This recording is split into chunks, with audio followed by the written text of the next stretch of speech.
근데 저희 치과를 찾아주셔서 감사합니다. 제가 우리 일반적으로 그 신환들한테 설명드리는 그 해골을 가지고 설명드린 것에 대해서 말씀을 드리겠습니다. 자, 보시고요. 우리가 치과라면 되게 그 치아하고 잇몸만 생각을 하잖아요. 그죠? 근데 우리가 관심을 가져야 되는 거는 치아가 심겨져 있는 뼈, 머리뼈는 29개로 되어 있습니다. 그러니까 여기 설골이 하나 있는데 설골을 빼고 나면 28개의 뼈가 있는데 귀 속에 또 뼈가 3개씩 있습니다. 그걸 빼고 나면 22개의 뼈가 이렇게 연결이 되어 있는 겁니다. 머리뼈가 한 개로 되어 있는 게 아니라. 아시겠죠? 근데 우리가 관심을 가져야 되는 거는 치아가 심겨져 있는 뼈, 그다음에 위턱뼈하고 아래턱뼈. 그러니까 보면은 위턱뼈를 보면은 16개의 치아가 심겨져 있죠. 보면은 이렇게 위턱뼈가 보면 여기서 해서 이렇게 와서 여기 보이죠? 이렇게 해서 요 선이 이렇게 해서 그 다음에 이리로 해서 여기로 와서 그러니까 그 눈 밑에도 제일 큰 뼈가 상악골입니다. 위턱뼈입니다. 그래서 여기로 와서 여기까지가 상악골입니다. 이쪽도 마찬가지고요. 그 그림자 조금. 그 다음에 그 코뼈는 이렇게 작아요. 그러니까 상악골만 하더라도 코뼈에 한 뭐 몇십 배가 되겠죠. 그죠? 그 다음에 연골이 이렇게 있는 거고, 하악골도 이렇게 큽니다. 굉장히. 그죠? 굉장히 크고. 여기 또 설골이 있는 거고. 그렇습니다. 그 다음에 위턱뼈를 보면은, 이렇게 하나로 되어 있는 게 아니라 나누어져 있어요. 이렇게. 그죠? 여기도 보면 이렇게 나누어져 있고, 요거는 구개골이고, 여기 상악골입니다. 두 개의 뼈가 이렇게 나누어져 있어. 붙어 있는 겁니다.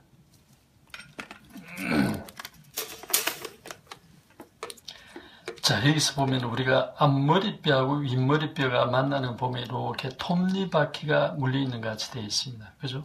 그 다음에 지금 턱관절을 이루고 있는 이 옆머리뼈, 우리 척두골하고 윗머리뼈가 만나는 걸 보면은 이렇게, 비늘이 이렇게 겹쳐져 있는 것 같이 이렇게 만나고 있어요. 그러니까 요 부위가 이렇게 만나고 있기 때문에 턱 관절에 무리가 가면 이 뼈가 미끄러져서 올라가거나 틀어지거나 그럴 가능성이 있는 겁니다. 아시겠죠? 여기서 아까 저기 보면은 요 위턱뼈가 만나는 요 부위가 접평골입니다.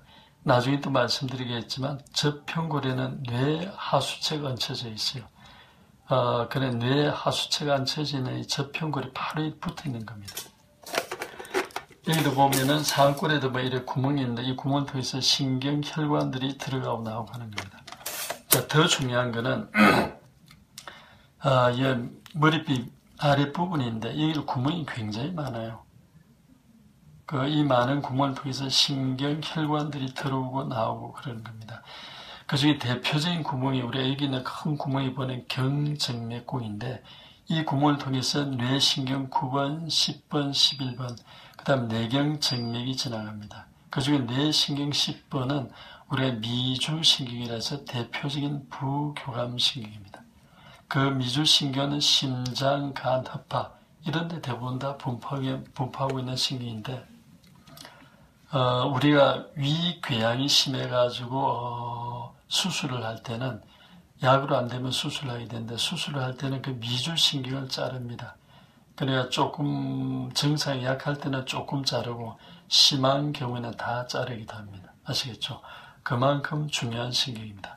그리고 일로 지나가는 뇌경정맥은 뇌 속에 있는 머릿속에 있는 혈액이 한 70% 정도가 이리로 나와서 그 심장으로 갑니다. 아시겠죠? 근데 이 지금 아까 이야기한 것 같이 이 구멍은 뒷머리뼈하고 옆머리뼈가 만나는 그 경계선이 있습니다. 그런데 이 뼈가 아까 지금 미끄러져서 올라가게 되면은 이 구멍이 크게 변하고 올 가능성이 있는 거죠. 그러면 일로 지나가는 신경이나 혈관이 영향을 받을 가능성이 있는 겁니다. 그럼 굉장히 복잡해지는 거죠. 아시겠죠? 그 다음 여기도 보면 우리의 턱관절을 이루고 있는 건 여기는 보면 여기 디스크가 이렇게 있고 소리가 우리가 딱딱 나는 거는 디스크가 빠졌다 들어갔다는 겁니다.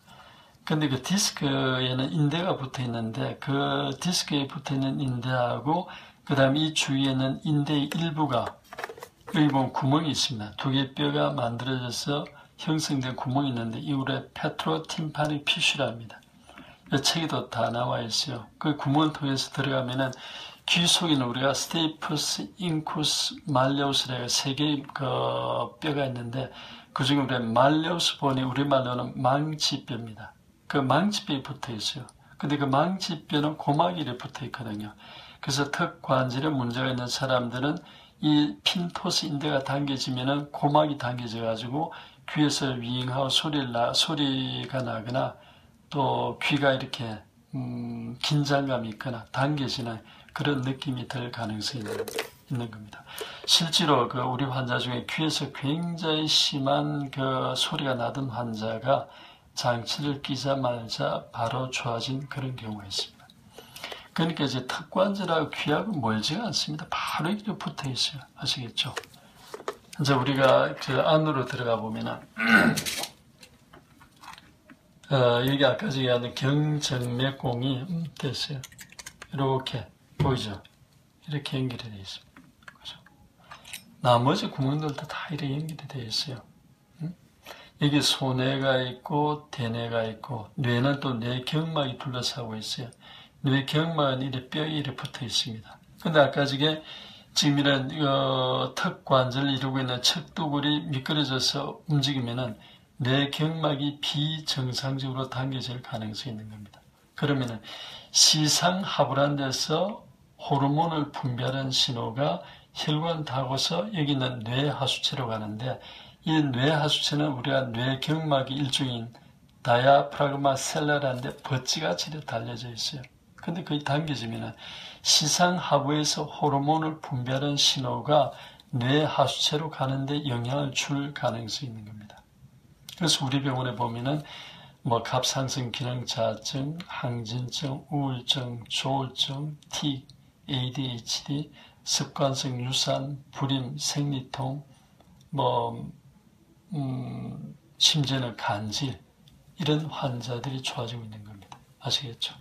실제로 춘천에서도 지금 간질 환자 몇 달 전에 와서 치료받고 있고 상태가 지금 좀 좋아져 있습니다. 아시겠죠? 여기가 뇌하수체가 있는 겁니다. 여기로 해서 시신경이 들어가고 동맥이 들어가고 그런 겁니다. 아시겠죠? 여기는 우리가 냄새를 맡는 후각신경이 올라오는 그 부위입니다. 살아있을 때는 이 머리의 무게가 한 4kg 내지 한 6kg 정도 됩니다.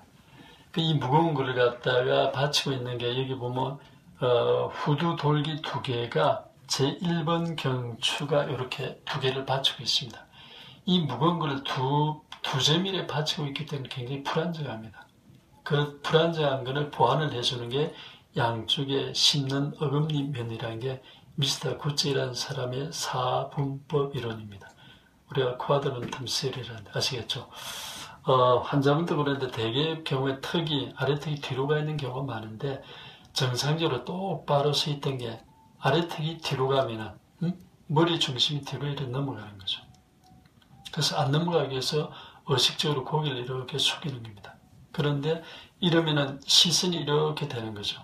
근데 사람은 본능적으로 정면을 보려고 합니다.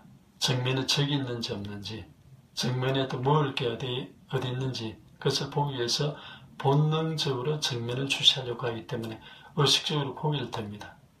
그러니까 되게 턱관절에 문제가 있는 사람들이 목이 이렇게 나와 있는 경우가 많아요. 아시겠죠? 그래서 우리가 전신 척추 엑스레이를 찍는데 찍어보면은 척추, 골반, 목뼈 이렇게 휘어져 있는 게 많습니다. 환자분도 아마 그럴 가능성이 굉장히 높아요. 아시겠죠? 근데 미국의 유명한 칼로프랙터 연구에 하면은 사람에 있어서 척추와 골반은 머리를 다룬다고 그래요. 근데 머리 위치가 틀어지니까 척추, 골반이 틀어지고 거기서 나오는 신경이 눌리니까 그 신경이 분포하는 장기나 근육들이 여러 가지 영향을 받아서 여러 가지 문제가 생길 가능성이 있는 겁니다. 그죠? 지금 아까 보셨죠? 우리 다리 길이 차이 나는 거. 이렇게 다리 길이 차이가 엄청나게 많이 나서 이렇게 굉장히 차이가 많이 나죠.